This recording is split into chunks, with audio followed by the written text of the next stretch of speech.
Chris, just what did you see from your guys collectively tonight to dominate the way that they did on both ends? We've had some really, really good defensive efforts this year, but that has to be right up there with the best of them. On the ball, off the ball, the physicality, execution of the game plan, doing it over and over and over and over again requires like a physical and a mental toughness. They had that. I thought just really locked in on defense. So. I think Rudy's absence did that even heighten everyone's awareness and focus, or what? How do you explain it without the best player on your floor defensively? Well, listen, Rudy's driven a defensive culture here, and I think it's a testament to to his impact, his presence, and what he's infused into the team on how important defense is and how great we can be when we play it. That aside, we've always we expect to win no matter who's with us and who's not. And our guys truly believe that. And, we're very, very, very, very happy for Rudy, extremely happy for him. And guys feel that way, but they're ready to go. It's just tweak a few things to the game plan and kind of just went at it. Chris, you touched on it just a second ago, but what does it say about this team, the way they defended? Even when they're up 20, they're defending like it's a tie ball game. But just what does that say about the effort and dedication of this team? Yeah, that's what we keep harping on. It's been our identity all year. Little bit like smell blood in the water at times. Things kind of accelerate. They tried to counter with extreme physicality on their drives. We were able to take that contact, stand them up. Fouled them a little bit too much in the second half, but other than that, I thought we fought them, and that's what our guys do. And it's like anything else. When you see everybody else doing it, you got to do it to the level that everyone else is doing it. So. Chris, Carl seemed really decisive offensively from the jump. I'm curious your thoughts on that, and then also kind of Ant's willingness and ability to let Carl go and then take his spots after that. Yeah, Cat came out offensively, set the tone, and everything was quick, clean. Thought he played a really super clean game.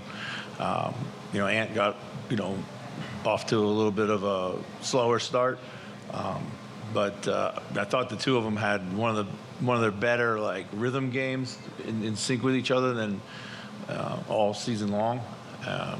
And even kind of really playing off each other at times in the first half. So, Ant seemed to pick his spots.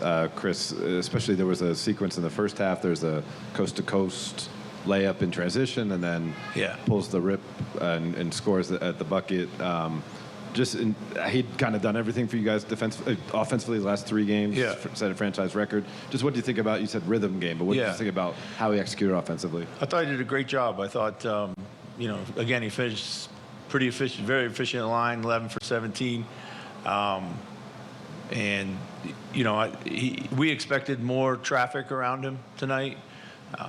And I think he was kind of feeling that out early to see how much it was going to be.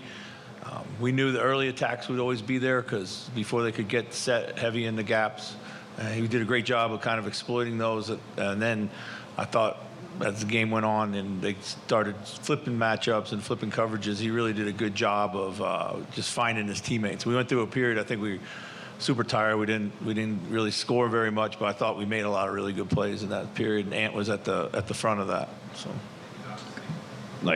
he's gaining basketball fans by the game.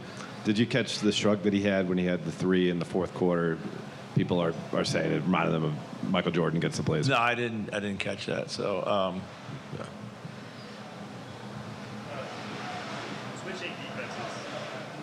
Switching defenses obviously had given you guys some problems in the past. They're not switching everything, but it does seem like, whenever Ant gets a switch or Carl gets a switch, they're being really assertive and turning that into an advantage. What do you think has caused that to where maybe they're just being more aggressive and smart about how to attack those types of things? Yeah, we worked a lot on switching coming into the Phoenix series because we knew we'd see a bunch of it. Both individually and as a team. So hopefully we formed some good habits that are still carrying over. it's about being super decisive when you have opportunity. I think anytime we get a chance or get stuck holding, we get in trouble there. Our cutting and our movement has been better off the ball to open up avenues to attack these switches when they are there. Just everything has been better with our speed, So. Nas has improved dramatically this season on defense, but a lot of that has been like from the mid-range out to the perimeter. His defense in the paint tonight, particularly on Jokic, was a dramatic step up, it seemed.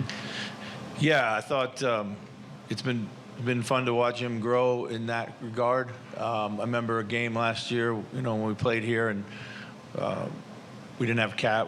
We put him on, and he's kind of afraid to touch him a little bit, and Jokic had a big night, but just using his physicality, using his quickness, using his hands, just whatever he has to do to try to unsettle him, which is all you really can do. Until we can bring enough help. But yeah, it's activity defensively on him has been outstanding. You mentioned Rudy kind of instilling a culture of defense here. I'm wondering, on a night like tonight, is this emblematic of the kind of culture you just wanted to instill on this team since you got here, and maybe even since last year?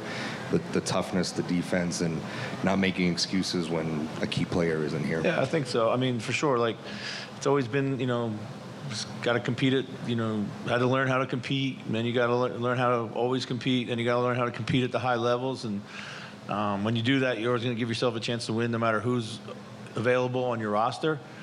And the goal has always been to put out a team that people like to cheer for. And that doesn't happen unless you play hard, and it usually doesn't happen unless you play defense and you share the ball. And we're doing all those things right now. So. Hey, Chris, I don't know if you were aware, but when you guys were starting to pull away there in the second quarter, Jamal Murray was frustrated on the bench, and he threw a heat pack onto the court. Yeah. Contavious picked it up and tossed it off, and obviously there wasn't a technical call foul. But I'm wondering if you were aware of it and what you think of a player doing that. Well, I didn't actually see it happen, but when it was explained to me, the referees didn't see it either, so they're not able to issue a technical unless they see it. We tried to impress upon them that there probably aren't many fans in the building that have a heat pack, so it probably had to come from the bench, which they found logical. But yeah, it's inexcusable and dangerous. And I'm sure it was just a mistake and an oversight. I'm sure there was nothing intentional by the officiating at all, but certainly can't allow that to happen. So. Chris, speaking of heat packs, when the team plays well like this, is that the best form of painkiller you can get right now? Yeah, there's a lot of adrenaline surging through my body right now, so we'll see what tomorrow brings. But yeah, they've been great. Everybody's been great. So. Chris, Nikhil said that he didn't feel like he had the best performance in Game 1. What did you think of his performance tonight? Well, both he and Nas were outstanding off the bench. I thought Nikhil was great. I mean, both ends of the floor, he made big shots. He came in, up the intensity on defense if that was possible. He did that. Stayed in the flow of the game. Kept his head about him when things were, a little chippy. And I thought he played great in Game 1. I really did, And Jaden McDaniels is playing great. He hasn't connected in the scoring column, but my God, he's a plus 26. The other day, he's a plus 23. He didn't have a bucket. He's got 5 points in the series, and he's a plus 50. It's not about how you score. It's about how you help your team win, and those guys are great examples of that. Thank you.